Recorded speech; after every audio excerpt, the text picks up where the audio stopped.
Salut, alors à la question de l'assimilation, du fer, de l'anémie, de la déminéralisation, il y a une personne qui me pose cette question depuis de nombreuses années.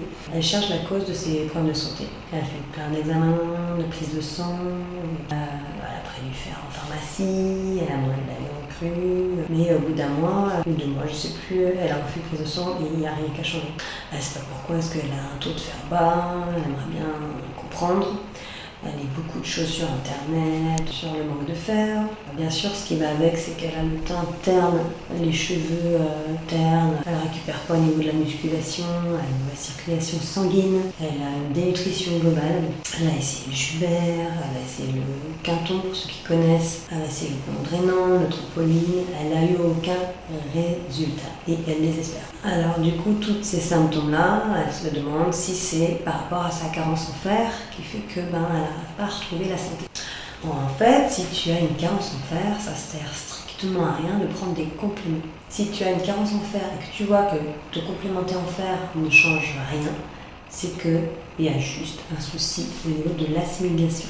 Je fais souvent la relation entre le sol de notre terre. On dit qu'on doit nourrir le sol. En vérité, tu auras beau nourrir le sol sur lequel poussent les plantes, si ton sol n'est pas vivant, qui ne contient pas le nombre suffisant de micro-organismes qui va permettre à la plante de transformer les nutriments que tu vas mettre dans le sol pour la nourrir, pour qu'elle puisse l'absorber, ça ne sert strictement à rien. Tu peux y aller, l'enrichir en un tas d'engrais, ta plante, elle ne va pas les utiliser, ou alors très très peu. Et pour le corps humain, c'est exactement la même chose. Et il faut bien comprendre qu'entre le milieu intérieur qui constitue nos cellules, le sang qui circule à l'intérieur de notre corps, tout cet ensemble-là qu'on a envie de pouvoir vivre, et le milieu extérieur qui est là avec notre alimentation, eh bien, il y a l'intermédiaire qui est absolument important et nécessaire, qui s'appelle le microbiote.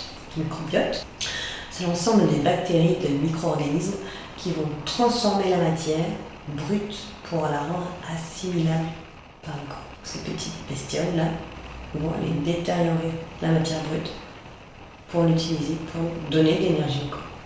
La carence en fer n'est qu'un symptôme, parmi tous les symptômes, car c'est en fait un épuisement global de l'organisme. Ça se traduit par un trouble de circulation, un trouble au niveau de l'assimilation et l'absorption des nutriments, un trouble au niveau des fixations des minéraux et l'utilisation des minéraux. La minéralisation se fait en travers du système endocrinien. C'est donc un épuisement global de l'organisme. Et si tu essaies de résoudre le problème individuellement sans voir la cause première, eh bien a priori, ça sera perdu d'avance. On passe du temps à prendre des compléments de ceci, de cela, blablabla, pour avoir des beaux cheveux, une meilleure circulation, un meilleur transit. Ça ne sert à rien, car tant que tu n'auras pas cette base énergique qui soit revenue, le corps, eh ben, rien ne va fonctionner de manière normale. Rien de ton assimilation ne va fonctionner de manière normale, rien de ton métabolisme des minéraux ne va fonctionner de manière normale. Qu'est-ce qui te dit que tu as assimilé ce que tu avales? Si tu n'assimiles pas le fer, c'est que tu n'assimiles pas non plus les autres compléments. On va s'en une petite partie, c'est mieux que rien, ok, c'est dans l'absolu, mais t'en prends une très grande quantité. À chaque symptôme que l'on parle, que ce soit de déficit minéral, d'anémie, de troubles circulatoires, etc., je dis, regarde, c'est le même terrain, la même base, la même cause des causes, l'épuisement de ton système adaptatif, sur une sursollicitation de ton système adaptatif. La sursollicitation de système adaptatif, elle peut venir d'une hyperactivité physique, mais c'est super rare.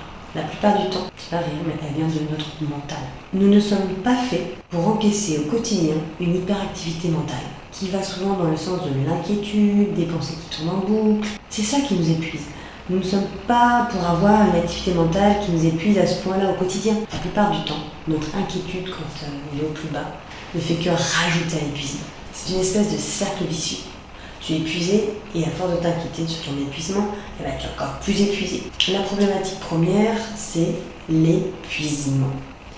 Tu es dans ta voiture, tu n'as pas de batterie, c'est pas la peine d'aller trafiquer ton démarreur. Si tu n'as pas d'énergie dans ta batterie, rien ne va fonctionner.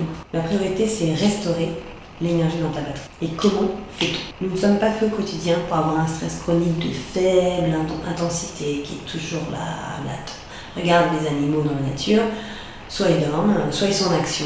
Et l'action qui mène à une action physique, notre corps est parfaitement adapté à ce type de fonctionnement. Soit tu te reposes et tu te reposes vraiment, soit tu es en action. Entre les deux, c'est la merde. Entre les deux, notre corps s'épuise et nous sommes en permanence confrontés à des sollicitations qui sont du type du stress, une demande adaptative permanente, particulièrement sur le plan cognitif. On est mal équipé sur le plan cognitif, n'est-ce pas? Normalement, la demande d'adaptation conduit à la production d'hormones qui poussent à l'action. Et en plus, ce que veut passer à l'action, c'est la catastrophe. Donc nous sommes faits pour fonctionner repos, action. Action forte et volontaire et aux limites de notre capacité adaptative. Être au max. Et nous, qu'est-ce qu'on fait? On fait tout le contraire. On est entre les deux. On est entre les deux en permanence. Et ça nous épuise totalement. Le seul moyen, c'est d'avoir un vrai temps de repos. Un repos psychique. Rarement c'est un épuisement physique. Comment est-ce que tu arrives au repos des pensées? En sortant de la peur, en revenant dans la confiance. Et comment tu reviens à la confiance? Je te propose un exemple, une idée, un outil. C'est juste de contempler à quel point ta biologie fonctionne parfaitement et à quel point le vivant est parfait et on s'arrête de s'inquiéter. Ton inquiétude, bloque-le, tout est parfait. Dès que tes ressources sont un petit peu renforcées, en commençant à aller aux limites, c'est ce qui s'appelle l'application de la loi de l'hormèse. Tout ce que tu ne tues pas te rend plus fort. J'adore cette citation. Par la pratique du jeûne adapté, ça dépend de chaque individu, c'est important de se faire accompagner au début. Ça, au moins, on n'a pas le mental qui interagit. Par la pratique de l'exposition chaud-froid, les contraintes physiques. La loi de l'hormèse, c'est physique, c'est pas psychique. Sauna, bain très chaud, bain hyperthermique, exercice physique à haute intensité, court mais intense, travail de respiration aussi, très important. Mais n'attends pas que ton organisme soit restauré par une petite pilule ou un complément alimentaire, même naturel, ça ne marche pas. Ça ne marche pas. Ginseng, roson, ça va te donner un coup de fouet sur l'organisme qui est déjà complètement épuisé. Pour qu'il fonctionne de manière adéquate, il est urgent de revenir aux conditions normales d'utilisation. C'est repos, action. Devenir plus fort. Et si tu sens que c'est compliqué de le faire seul, je propose de t'accompagner pour une bonne remise en forme de ton organisme.